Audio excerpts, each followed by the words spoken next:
Hey everyone, this is Kingsley. I'm your host for the KO Disability Chronicles. Welcome to another exciting show.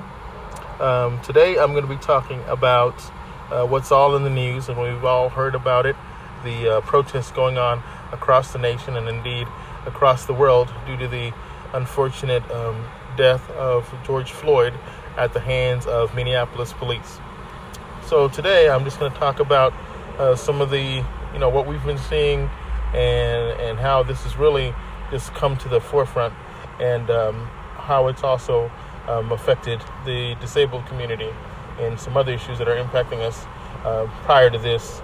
We'll also be talking, before this happened, I'm also going to be talking about what's also been in the news, the COVID-19, the impact on the disabled community financially, and also as far as health-wise, and how that is impacting us. Well, the first story, like I said, I was going to talk about is, of course, these rallies and protests that are going on across the nation and indeed across the world due to what happened. So what we know is on May 25th, Mr. George Floyd entered the Cups convenience store and was attempting to purchase something, and allegedly they said that he had a counterfeit $20 bill. Now, I don't know if he knew or didn't know, or if someone else gave it to him and he, unbeknownst to him, was just trying to purchase something. But, that's neither here nor there. So then what happened shortly after that, 4 Minneapolis police, showed up, and that was the Derek Chauvin, Thomas Lane, Officer To Tao, and Alexander Keong showed up. And so then what happened there, the Officer Chauvin, they put him under arrest, and they had him in the car. And then from the video, which we've all seen on some major news outlets, they pulled him out the car. Then from one thing or another, they had the knee on his neck, and for 8 minutes stood that way. And then he stopped breathing after for 2.5 or 3 minutes, he was totally unconscious. And by the time they got him to the hospital, unfortunately, he had passed away. So after that happened and the video went viral and circulated everywhere, it's led to these protests that we've now been seeing on the news, happening in Los Angeles, Washington, D.C., New York, everywhere. So in my opinion on it, I'm thinking that, this has happened far too long, as a black, I'm part of two minorities, of course. I'm black and I'm disabled, if you don't know. And so this has happened far too long in the African American community. Brutality by police. A lot of times, as an African American male, I've experienced it. Several of my friends that are African American have experienced it. And it just seems that people try to pretend as if it doesn't exist, but it does. It's been around for quite a while. And it seems, and it's not new. Black men particularly have been getting killed at the hands of police officers, just for minor offenses, but then they turns into a death sentence, unfortunately, and they get killed. And so what happened to Eric Floyd was completely just horrendous. There was no need for that, even whether he knew or didn't know that was counterfeit, that shouldn't have led to a death sentence. And from watching the video, if you watch it closely, you can hear the officer tap, you can hear George Floyd saying, "I can't breathe," and the officer Tao is so callously like, "What do you want?" And you could obviously see in the video that George Floyd is gasping for air, and these crooked police officers don't want to get their knee off his neck because they're now former police officers, and they've been all brought up in charges. Derek Chauvin is second-degree manslaughter, and then the other 3 are second-degree aiding and abetting manslaughter as well. So I'm thankful after about, it took several weeks and two police precincts or 3 police precincts in Minneapolis, the buildings to get burnt down and everything, that to transpire in order for the government officials in Minneapolis to do the right thing. Now, there's been a lot of looting going on. I don't condone that, but I'm just thankful that, we're protesting And like, the Reverend Martin Luther King Jr. said, riots are that's the voice of the unheard. Now, I might have got that wrong, but that's the message of the unheard. Rioting is what Martin Luther King said in one of his famous speeches. So I'm glad this is happening. And when I was watching these riots going on, I noticed that like it was people from all backgrounds. It was white, it was Hispanic, it was Asian, it was black. Everybody, it was in unity. So there was unity as far as police brutality, and I'm glad that to see such a diverse group, population of people coming out to protest, the injustice that happened to, George Floyd, and I'm hoping that it's going to lead to some real change. And I saw my disabled brothers and sisters in several other clips as well, in motorized wheelchairs, and I saw walking on crutches in a lot of these protests, and I'm glad that they were able to get out there too, because just like the able-bodied community, racism affects us in the disabled community as well, because we're all various, especially black disabled men, because a friend of mine, a real close friend of mine, he told me a story about him getting stopped by a police officer, and where he was basically just harassed because he was wearing his cap backwards, and he was trying to go, he was going to work, and he was in a wheelchair. So he's experienced that, and another close friend of mine has experienced it while I was in his car. We got stopped basically because we were rolling while black, and when the officer came up behind us, we asked him, what did we do wrong? And he basically said there was a broken tail light, or there was a LD light. That was an LD light or something was out of place, which didn't make any sense, And then I'm thankful he didn't tell us to get out the car, because, I got crutches, and it would have took me a little bit to get out the car. So, so I definitely wanted to speak on that, and I hope that. But see, George Floyd, that situation it's not an isolated incident, because in 2020, it seems like police officers have and now let me clarify, not all police officers are bad, just these 4 rotten eggs here, these 4 just despicable people, because we can clearly say it, we see what they did, so not all of them, but these 4 lower than they're just pieces of trash, in my opinion, because you can clearly see what they did on there, are bad. But we've had other incidences, such as Ahmaud Arbery. He was, that was another gentleman. He was 25-year-old. He was jogging, and it was the Brunswick, down to Brunswick, Georgia, in a fairly upper-class neighborhood, jogging, minding his business, and then he was approached by Travis McMichael and Gregory McMichael, and then William Bryan was filming, and so these two had basically approached him on their truck with shotgun in hand. Travis McMichael, he's 34, and his father, Gregory McMichael, 64, retired police officer, saw him jogging, approached him, and they quote-unquote claim that he was a burglar suspect, and they thought that he was the one that had been burglarizing some buildings in that area. Now, that, of course, was not the case, and so it was found, they basically just saw him, and because they thought he was the one burglarizing it, because he was just a black man jogging in the neighborhood. There's a video of them, too. They hit him with their truck, and then he's trying to escape. That is, Ahmaud Arbery tries to escape, goes into a ditch, does everything he can to try to get away. Unfortunately, they finally corner him with the help of the William Bryan, the guy that was filming the video, helps to corner him. And then Mr. Ahmaud Arbery, this is another case that happened February 23rd of this year, 2020, before the George Michael case happened. And on the video, you see Mr. Ahmaud Arbery fighting, trying to get away.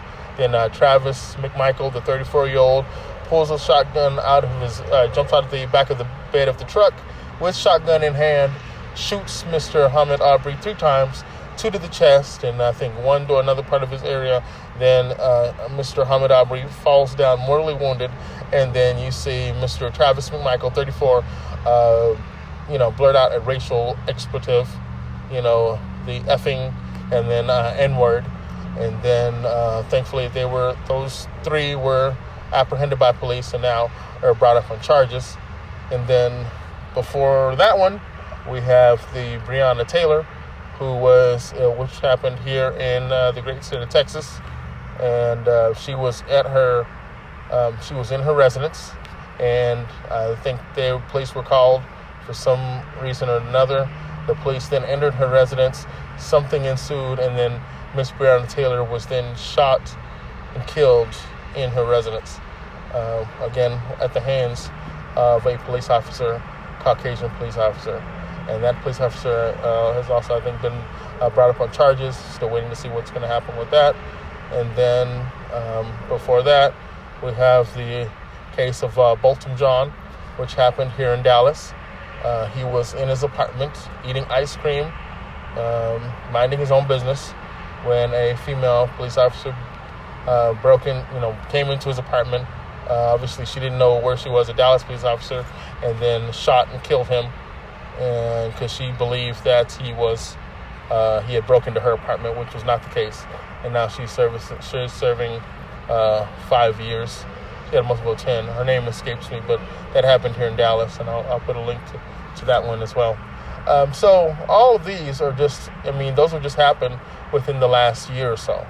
And that's one is bad enough, but to have all of these, and then the heartbreaking video we saw of George Floyd, gasping for air, begging for the police not to kill him, is just horrible. And like I said, I hope that this will lead to some kind of change as far as, police brutality, not only in the able-bodied community, but also in the disabled community as well. And so that was I wanted to start off with that, but the 2 other topics that I'm going to talk about, here, of course, like I had mentioned, is going to be the impact of the COVID-19 as far as on the disabled community financial-wise, and as far as the healthcare system. Now, moving on to that, I want to just touch on that briefly. So, as we know, and a little background on that, we know that the COVID-19 first started, according to news reports and what we've all heard, it started in December, actually. Like, the government actually knew about this late December going into January, but unfortunately the government didn't really take action until mid-February going into March. And then as a parent of 5 kids, then that's when about March 6th is when they decided to end of February going into March, they decided to do the shelter in place, which, as we all know, was where we're told to basically stay at home, and government as we know it just basically stopped. And so people were told, people that were going to offices were told to just, work from home. Kids that were going to school, they did the distance learning, and just everything just sort of has been, it was on hold for about 4 to 5 weeks. And then we recently now have things have just started opening up again, but with social distancing, basically 6 feet apart, wearing masks and wearing gloves. And so this, although it's affected, the population in general, this has really had a traumatic impact on the disabled community, particularly for us financial-wise and healthcare-wise.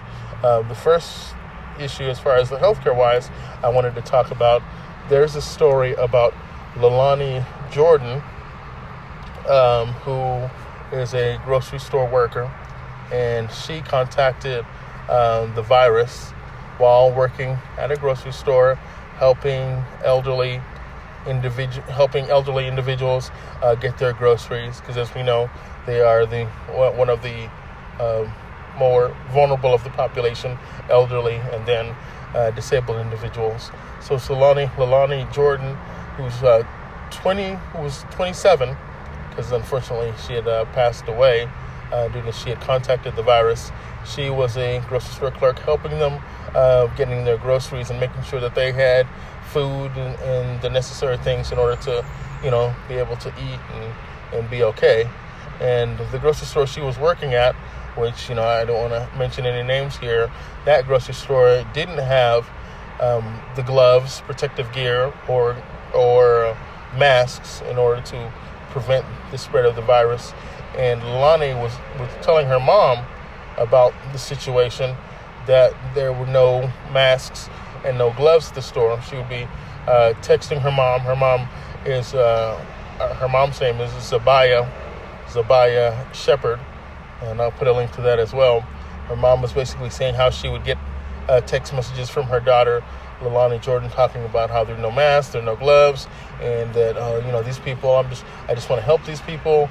And Leilani saw like how her coworkers and herself didn't have these gloves, and shortly after about a few weeks of working at the store with no protective gear, Leilani Jordan, who has cerebral palsy like myself, contracted the virus, and then several days later, she then became, started having respiratory issues and the like, and then she was then taken to the hospital, where she stayed for about, I think 2.5 or 3 weeks, and then they tried the experimental drug, hydrochloroquine, which we know now as well doesn't work, or is in clinical trials and has not shown to have any real benefits. They tried that drug several times on her, the hydrochloroquine. It didn't work. She was still having in respiratory distress and other symptoms as a result of her cerebral palsy, and she was somewhat overweight. And then they had to put her on a ventilator, trying to see if somehow if she would recover. And then, but when it became obvious that she wasn't recovering, the heartbreaking part about it is, as they saw that she wasn't recovering, they then took the tube out her trachea, long enough for her to take off the passcode on her iPhone to allow people to access it. She then recorded just a heartfelt, just gut-wrenching video, basically a goodbye video to all her loved ones, her mom, her friends, talking about how much she loved them, how much she cared for them. And then a few days after that, she died tragically. So it was just really sad. And then her mom went on in the interview with the ABC correspondent to just talk about what a good person Leilani Jordan was. She just cared for people. She wanted just to make sure they were okay. She put herself, she put other people above herself, just to make sure that, people were taken care of. And that is just, I wish that more people would have that kind of compassion. I know me as a disabled individual as well, I definitely try to do what I can to help others, no matter, what it is. If I can do something, I definitely try to help somebody. And Leilani, being a African-American disabled female, she did the same. So I definitely commend her mom for raising such a wonderful person, and just sad for her loss. But to add to that, her mom then went on to say that when she went and picked up her daughter's check, it was $27 total, because her daughter was part of this work program, that allowed disabled individuals to work. And it's been said, and there's evidence to support that it may have been a shelter workshop type program. For those of you that aren't familiar with that, shelter workshops is basically a program for disabled people with severe intellectual or physical disabilities that gives them an opportunity to work. But the dark side of this is it allows employers to hire disabled people, but for sub-minimum wage. Now, what I mean by that is the minimum wage in Texas, the federal minimum wage in Texas, and indeed across the United States, is $7.25. Well, with the shelter workshops, which, as a disabled person, I'm familiar with those. Thank God I've never ever worked in one of those. But it's basically it helps employers to hire disabled people. It's guaranteed employment for people with disabilities. But what it is it means that, okay, these companies will hire them, but they can also not have to pay them $7.25, which is the federal standard. They can pay them below that, like $4.50, or in one article I read, they may just pay them with gift cards. So, which is just ridiculous. So there was a Goodwill article that I was reading, and it basically talked about to summarize it up, basically it talked about, there were disabled individuals working at Goodwill, basically in the back folding clothes and arranging things, and a lot of these participants had worked there for several years, basically getting paid the below minimum wage. And the way that it would be determined whether they would get a raise, maybe from above $4.50 to $5, was they would use a stopwatch. And this would happen every maybe 6 months. The manager would then time them, see how fast they were at folding clothes. And then if they were allowed 2 errors, if they made any more above 2 errors, then their pay would get docked. So basically, again, these are people starting off below minimum wage, maybe $4.50 or maybe $5. And then if they make any mistakes during their little assessment, their money is getting cut even more. And so it's kind of a mixed bag, because if you ask some of those in the disabled community, some say, oh, well, they're just happy that they're working, but really you can't survive on that. And then they say they're happy they're working, but it's not really, but you can't do anything. So the only way people would be able to survive is unless they're in like maybe assisted living center or somebody else is paying for bills where they don't have to pay for bills, which that then leads, in my opinion, as a disabled person, leads to more like dependency on the system. Instead of being full-on independent, you're still having to depend on the system. Now, that leads me to the other thing. This is actually a legal practice that these companies like Goodwill, because it was in the article, and several others, I'll post their article, are able to do due to this law, Fair Labor Standards Act of 1938, signed by Theodore Roosevelt. And within the Fair Labor Standards Act, Section 14C, it basically gives these companies the authority to open up these shelter workshops, pay these people a sub-minimum wage, and then get away with it. But I believe the crime here is, okay, you're not paying them what they're worth. I think that's kind of dark and horrible. As a human being, I don't think you should be. It's basically slave labor, in my opinion, because I think we should all get paid what we're worth. And I know that human beings working 40 hours a week, which was what Leilani was working, and then her mom is picking up a $27 paycheck after she had worked for 40 hours. I mean, I believe it's horrible. Working the full 40 hours and then getting paid $27, that's horrible. But she was part of a, it is believed a shelter workshop program that, again, gave these companies the authority to do that with the Fair Labor Standards Act of 1938. Again, this is 1938, people. Look at how long ago that was. Like 60, 70 years ago, 1938. And they still have this, in my opinion, archaic law on the book. I would liken that to like Jim Crow laws, of the South, that some archaic laws are still on the books. This to me, as a disabled black man, being still on the books is an archaic thing to have, and it's just disgraceful to be paying someone, just pennies for their hard work.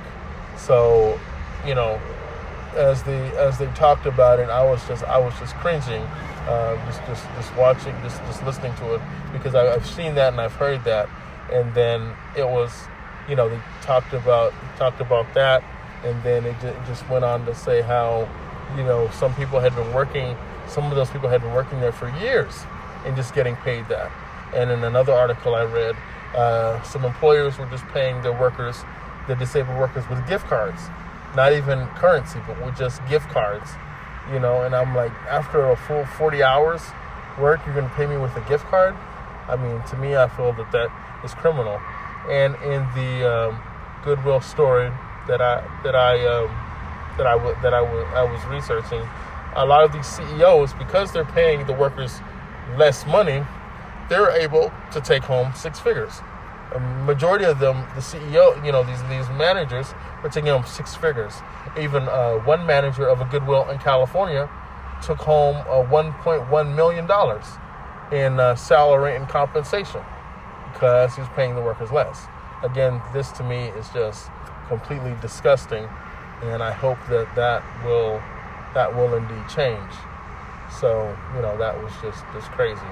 Which then, that's one aspect. But then, like I was saying, this has also led to, there's that going on. With COVID-19 has also affected, if you look at our rates of employment with the disabled community in general, in 2019, just to give you a comparison, it was 19% of the workforce was disabled as compared to 66%. So with COVID-19, I don't know the exact numbers, but you can imagine it's probably a lot less. So then us trying to go back to work, that'll be just, it'll be definitely probably hard for us. Definitely because companies they're scared now due to the fact that, COVID-19 is out there, and you have people that are asymptomatic. You don't know who has it. So our economy is taking quite a hit, across the board. But for the disabled community, I believe it's just really, really detrimental. We were having, our numbers were bad, before COVID-19, or the coronavirus, as some people call it. But now I just think that it's going to be even more of an uphill battle for those in the disabled community to really make an impact and be able to come back from this. So I hope that employers will try to give disabled people a shot. And I'm trying to do my part as well to try to make that happen. Just a side note about myself, in addition to being a disabled activist, I'm also, in the political arena as well, and I just help with a campaign for my local elected officials for the state capitol. People running that I'd help support due to being part and helping out with the Disability Caucus, one of the largest disability organizations here in Texas.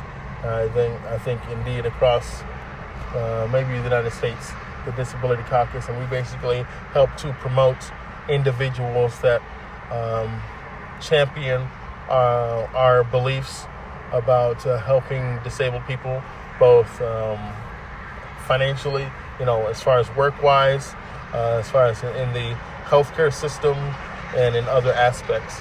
So being a part of the Disability Caucus that's ran by a good friend of mine, she's the chair, or president, Joey Gitzeg. I helped out with a campaign to get her reelected recently. So the Disability Caucus really helps to promote a lot of our agenda to really strengthen the disabled community, and I was glad to take part of that. So I'm definitely doing my part and hoping that this will continue we can push for real change in that area.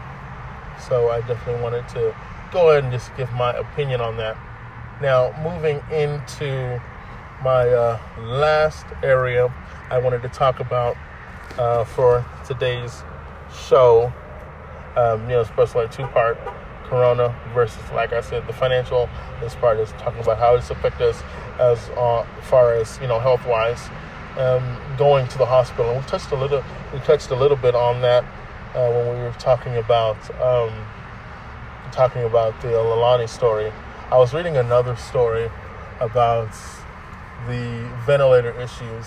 So when when, like, because New York is really bad. So when people are going to the hospital, I read this article, and it was talking about how doctors had to make decisions about who would get ventilators and who wasn't. And and from reading the article, you can clearly see it's almost like they're playing God, so to speak. I hate to use it, had to say it that bluntly, but it basically looks like what they were doing. And they were saying that people with underlying health conditions they were not getting the ventilators, and those with that were a little bit better off as far as their health, aside from corona, were getting these ventilators. And I read some stories about they were actually determining people with cerebral palsy like myself, or people with any kind of heart conditions, or any kind of condition like that, respiratory condition, were not getting ventilators. And that was an article that I read, and I was just thinking to myself, well, when you're ill, we're always taught, you go to your, if you're the emergency, you call 911, and you go there, you go to your emergency room, and the doctors they take the oath, to treat you and do what they can, and do no harm. But I was reading that article, and it just seemed to me that's just crazy that was going on. But thankfully, I heard about some cases, but I don't think it was so widespread. There were a few incidences that happened, and I think once the story got out, that quickly, changed. So I haven't heard any more cases, but just to hear that going on, I think is just horrible, because I think doctors, you shouldn't be picking and choosing who lives and who dies. That to me is just crazy, and that should never happen. So that is, I'm glad that things are definitely moving in the right direction. So that's it for today's show. Again, my name is Kingsley, KO Disability Chronicles. I just wanted to go ahead and give my opinion about what's going on with the protests and rallies, as far as in the disabled community, how that's impacted us, and indeed how that's impacted a lot of people across the United States and across the world. And I hope that this will definitely lead to solid change, in addition to the topics we talked about today, the COVID-19 impact on the disabled community as far as financial and as far in the health system. I'm hoping that us as Americans, hoping that this will finally, hopefully it too will come to pass. But I hope that the government will step up and really make sure that those that have suffered from the horrible effects of this coronavirus will be made whole, and will be able, they'll I know they've done some stimulus. They've done a stimulus package, and I was one of the beneficiaries of these stimulus checks. I got one, and several other people in the disabled community I know got one, and people those that are non-disabled got one as well. But I think that's a first step. But I think government needs to do a little bit more. Now, I'm myself personally, I prefer rather to work and not be on the system, but I am thankful that the government is stepping in to sort of try to restore America back to what it was prior to Corona. And I hope that the government will have the same zeal when it comes to making sure that those in the disabled community are also given the opportunity to go back to work and have the health benefits that they had prior to Corona, and be able to get their personal care attendants and the like. So we'll just have to wait and see. And thanks for listening. Glad I was able to just bring my opinion on it. Hope you like the show. Hope you tune in next week. I'll have some more interesting things to talk about. Again, my name is Kingsley, host of KO Disability Chronicles. I will be posting my information in case you want to go ahead and spread it to your friends, and definitely I'll be on Facebook, so you can like my page. I'm on Instagram, I'm on Twitter, and I'll have a SoundCloud. I'll have all of those mediums for you to be able to tune in and listen, and I'll definitely thank you for taking the opportunity to take the time and listen to what I have to say. Hope you enjoy it, and God bless.